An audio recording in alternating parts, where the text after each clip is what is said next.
Büdcə ölkə əhalisinin ümumi sayına hazırlanır. Ölkə əhalisinin ümumi sayı ilə rəqəmlər bölünür. Ölkə əhalisinin ümumi sayına rəğmən artım, ümumi daxili məhsul, o cümlədən sahələr üzrə bölüşdürmə həyata keçirilir. Azərbaycan Respublikasının mövcud büdcəsi Azərbaycan Dövlət Statistika Komitəsi ilə digər rəsmi qurumların verdiyi rəqəmlər arasında böyük fərq var. Birinci fərq budur. Azərbaycan Respublikasının Əmək və Əhalinin Sosial Müdafiəsi Nazirliyi qeyd edir ki, 18 yaşına çatmış əhalinin sayı təxminən 2 milyon 700 min nəfərə yaxındır. Yəni, 1 milyon 694 min nəfərə yaxın Azərbaycanda 18 yaşına çatmış adamlar var. Azərbaycanda vətəndaş var.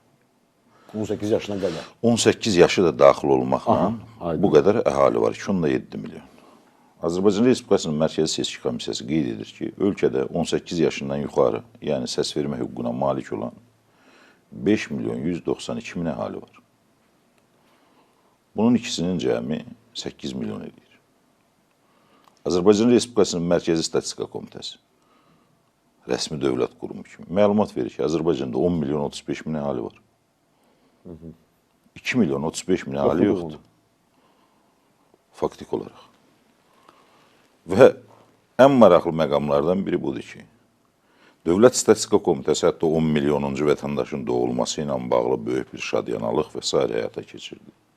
Sual olunur, 2 milyon əhali. Ümumiyyətlə, buna siz də sevindiniz. Mən tam əminəm, elə deyil mi? Sayımızın 10 milyon 10 milyon olmasına əlbəttə Mən sevindim. sayımızın 50 milyon olmasına da sevinirəm. Amma məsələnin mahiyyəti ayrı şeydir.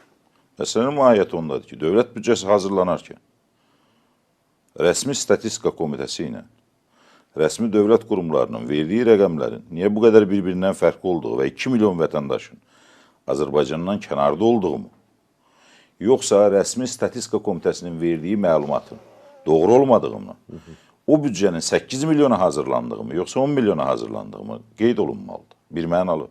Ölkə vətəndaşlarının sayını rəsmi Dövlət Statistika Komitəsi müəyyənləşdirir.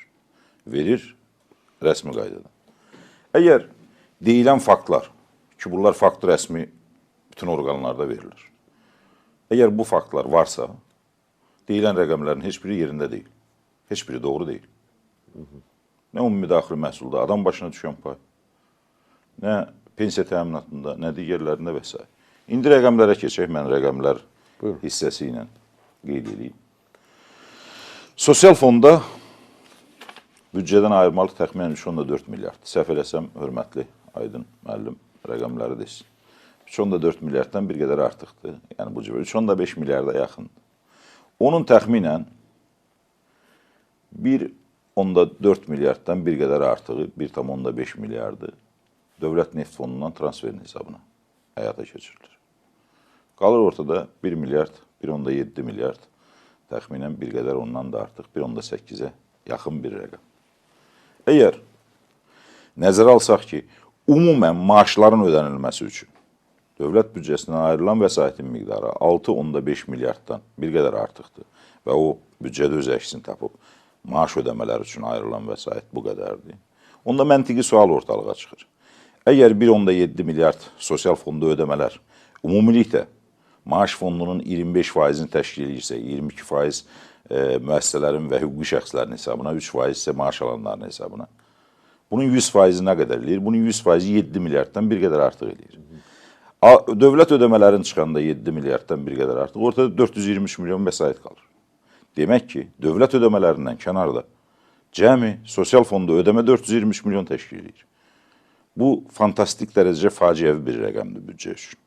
Dəhşətli bir faciəvi rəqəmdir. Çünki ödəmə 6,1 neçə milyard faktik olaraq dövlət büdcəsindən həyata keçirilir.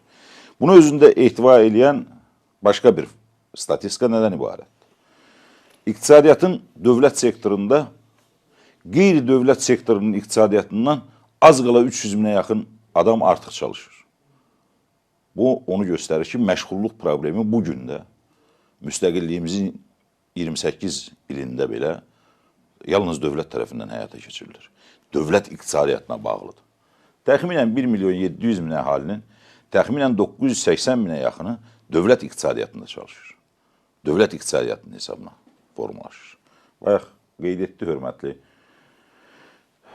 Aydın müəllim ki, güvənlikli, gələcəyə söykənən bir büdcə mexanizmidir. Büdcə riski olduqca artıqdır. Əvvəla göstərilir ki, 57% dövlət neft fondundan transferdir büdcəyə. 56%. 56 neçədir, 57%. Mən o rəqəmləri yuvarlaşdırıb deyirəm.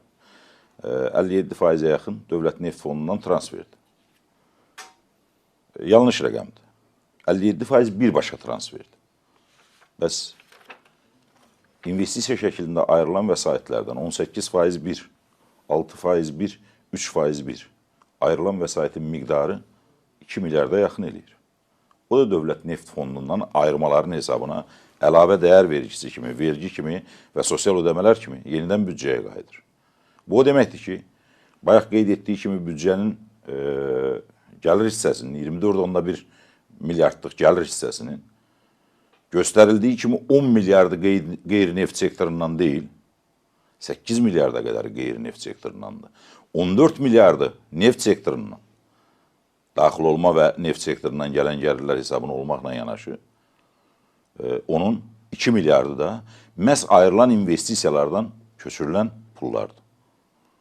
Dövlət Gömrük Komitəsindən daxil olmaların miqdarı hər il durmadan artır. İqtisadçı kimi yəqin Aydın müəllim gözəl bilir ki, İqtisadi Komissiyanın üzvü kimi, ixtisasını bilmirəm, amma İqtisadi Komissiyanın üzvü kimi gözəl bilir ki, harada gömrük rüsumları artırılırsa, o birbaşa əhalinin cibindən vergi rüsumları artırsa, ölkədə vergi ödənişləri artırsa, o isə əhalinin rifah halının yaxşılaşmasından xəbər verir.